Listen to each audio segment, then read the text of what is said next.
Ma'am, ako dahil si Pastor Herman. Take na lang ako ng open door, makashare sa inyong word. Short lang gon, mga 3 minutes, no? So, may to. Ako po dahil ng gina-document, no?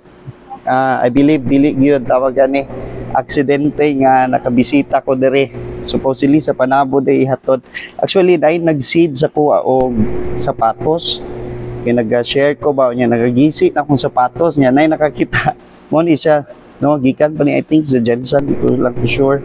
So, inanig yun akong ginabuhat, no, mga public preaching, share ang goodness, kay while napatay time, no, kay maabot ang time nga, ingon ang Bible, Jesus is coming, pero prior magod sa coming ni Jesus na yung mga mahitabo diri sa kalibutan, na ay Antichrist mo arise, famine, so daghan pa ang mga mahitabo, pero ingon ang gospel, ingon sa pulong sa Ginoo nga ato ang isangyaw ang pulong sa Ginoo. So mao ni siya ingo nga Lord, gapray ko ganina nga basig na tao kagiandam nga makapaminaw sa imong kamaayo. Ako ang videohan yung mga dagway, okay ra? Mga madasigon yung mga trabahante diri sa JRS. Salamat sa pagtugot, no. Let me read Romans, even in the book of Romans, or even diri na lang sa John, even John 1:14. Gingon diri, and the word was made flesh and dwelt among us, and we beheld his glory as of the only begotten of the Father, full of grace and truth. John bare witness of him and cried, saying, this was he of whom I spake. He that cometh after me is prepared before me, for he was before me. Sa 16, John 1:16, and of his fullness have all we received grace for grace. 17, for the law was given by Moses, but grace and truth came by Jesus Christ. So more than 2,000 years ago, gipadala sa Amahan, which is the Word. He is the beginning, the divine nature of God, or the divine nature of Jesus. He is God. No, naa na siya sa sinugdanan. He is the creator of heaven and the earth, and labaw sa tanan nga iyang gibuhat ikaw ug ako. Pero tungod ni Satanas, tungod sa devil, tungod ni Satanas, iyahang gipervert, iyahang gitempt, and then nakasala si Adan.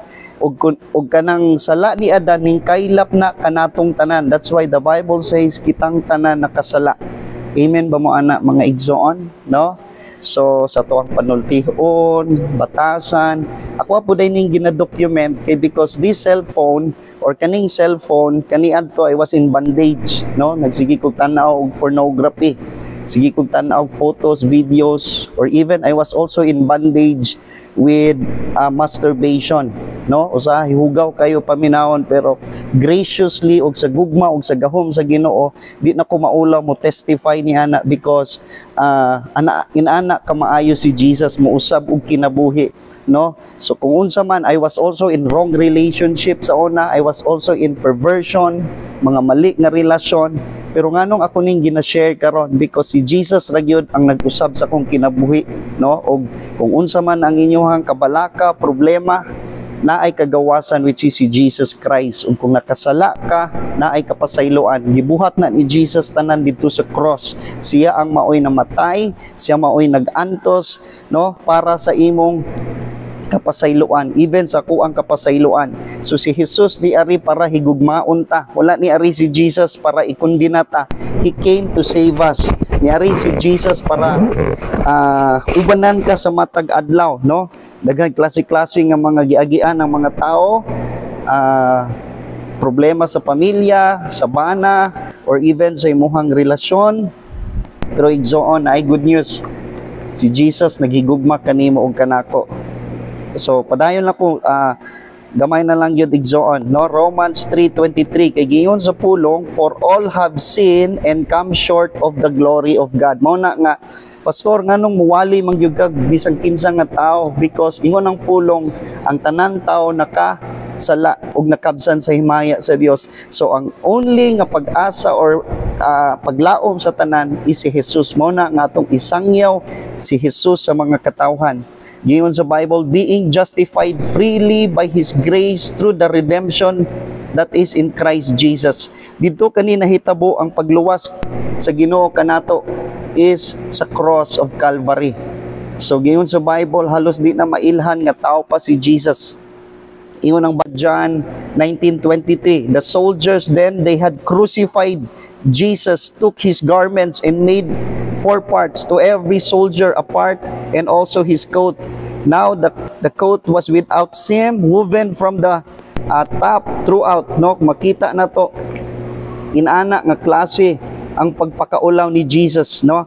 Even Luke 23:33, and when they were come to the place which is called Calvary, there were crucified him and the male factors, one of the right and the other on the left.